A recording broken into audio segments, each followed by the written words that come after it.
নমস্কার বন্ধুরা, আশা করি সকলেই ভালো আছেন। আমার চ্যানেলে সবাইকে স্বাগতম।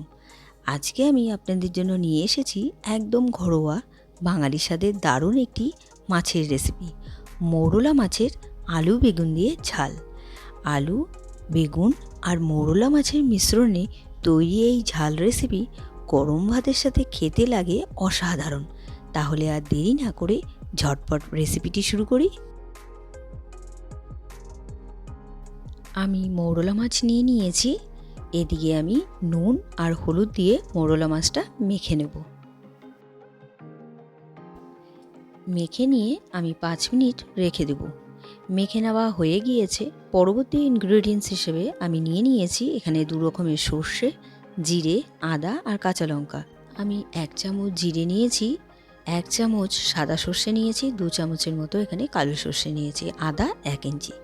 কড়াই বসিয়ে দিয়েছি আর এদিকে 5 মিনিট মেখে রাখা হয়ে গিয়েছে মাছটা। তেল গরম হয়ে গিয়েছে, আমি মাছটা ভেজে নেব। একদম হিট করে নিয়ে তারপর তেলে ছাড়তে হবে মাছটা। আর দেখুন, সাথে সাথে কিন্তু নাড়বেন না, তাহলে কিন্তু মাছটা ভেঙে যেতে পারে।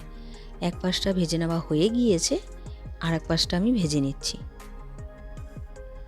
মাছটা ভেজে আমি নামিয়ে নিচ্ছি। একইভাবে বাকি মাছগুলো আমি ভেজে নিচ্ছি। সবগুলো মাছ ভেজে নামিয়ে নিয়েছি।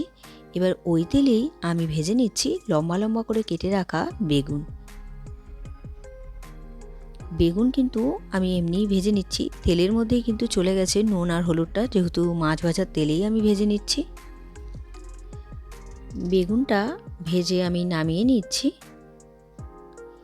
এবার ওই তেলেই আমি প্রথমে দিয়ে দেব কালো জিরে। মশলা চামচের 1 চামচের মতো আমি কালো জিরে দিলাম। এবার দিয়ে দিচ্ছি আলু। লম্বা লম্বা করে আলু ভাজার মতন কেটে নিয়েছি, তবে আলু ভাজার থেকে একটু মোটা করে কেটেছি আলুটা। আলুটা একটু নাড়াচাড়া করে হালকা ভেজে নিচ্ছি। তারপর আমি এর মধ্যে পেঁয়াজ কুচি দিয়ে দেব। নাড়াচাড়া করে একটু ভেজে নিয়েছি। এবার এর মধ্যে দিয়ে দিচ্ছি পেঁয়াজ কুচি। একটা মাঝারি সাইজের এখানে পেঁয়াজ কুচি আছে। এবার পেঁয়াজ আর আলু একসাথে ভেজে নিতে হবে। পেঁয়াজ আর আলুটা ভাজা হচ্ছে, প্রথমেই আমি দিয়ে দিলাম এর মধ্যে নুন আর রেগুলারে কিছু গুঁড়ো মশলা দিয়ে দেবো। প্রথমেই আমি দিয়ে দিলাম এখানে হলুদ গুঁড়ো, সামান্য পরিমাণ লাল লঙ্কা গুঁড়ো আর কাশ্মীরি লঙ্কার গুঁড়ো।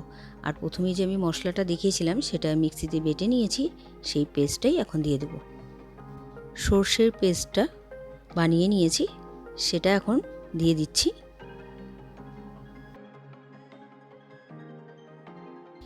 এবার বাটির মধ্যে একটু জল দিয়ে আমি মিশিয়ে দিয়ে দিলাম। এবার মশলাটাকে আমি কষিয়ে নেব।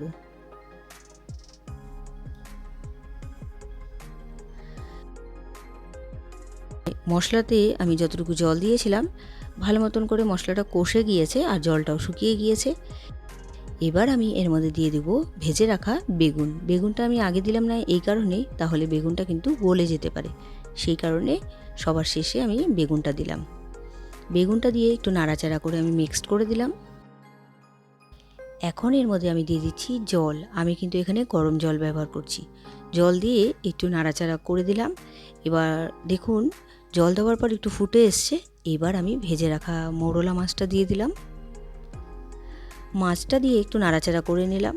আর আলুটা মোটামুটি সেদ্ধই হয়ে এসছে, যেহেতু আমি ভেজে নিয়েছি। একটু ঢাকা দিয়ে দিলাম 2-3 মিনিটের জন্য, আর গ্যাসের ফ্লেমটা মিডিয়াম টু লোতে রেখেছিলাম। দেখুন, জলটা অনেকটাই টেনে নিয়েছে আর রেসিপিটাও আমার তৈরি। এবার নামানোর আগে ধনেপাতা কুচি দিয়ে আমি নামিয়ে নেব। একটু নাড়াচাড়া করে মিক্সড করে দিচ্ছি ধনেপাতাটা। এবার আমি ঢাকা দিয়ে 2 মিনিটের জন্য স্ট্যান্ডিং টাইমে রেখে তারপর আমি সার্ভ করব। তৈরি হয়ে গেল আজকের রেসিপি, মৌরলা মাছের আলু বেগুন দিয়ে ঝাল। আজকের এই রেসিপিটি আপনাদের কেমন লেগেছে অবশ্যই কমেন্ট করে জানাবেন। রেসিপিটি যদি আপনাদের ভালো লেগে থাকে তাহলে ট্রাই করার অনুরোধ রইল। আর ভিডিওটি ভালো লাগলে like, comment, share and subscribe করতে ভুলবেন না। বাই।